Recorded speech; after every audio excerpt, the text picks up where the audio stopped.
Tidak terima karena sejumlah barang-barang berharga miliknya telah dirampas oleh member. Seorang bandar arisan online di Musi, Banyuasin bernama Melati Suci Murni melaporkan membernya ke SPKT Polda Sumsel.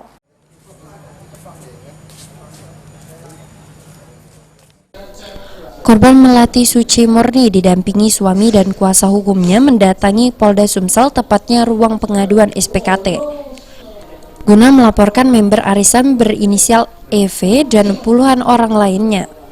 Pengaduan ini dilakukan karena EV dan beberapa member lainnya telah melakukan perampasan barang-barang berharga milik korban berupa 1 unit mobil yang ada di rumah mertua korban serta mengambil barang-barang dagangan korban dari 2 toko sekaligus dengan kerugian mencapai 200 juta rupiah.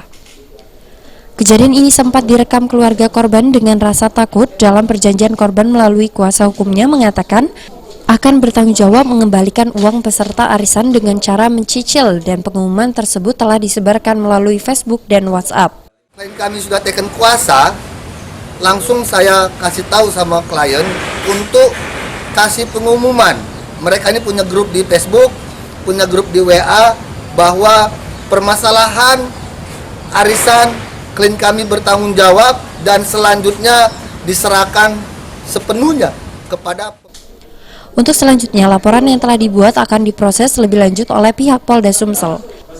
Firman Hidayat, PAL TV.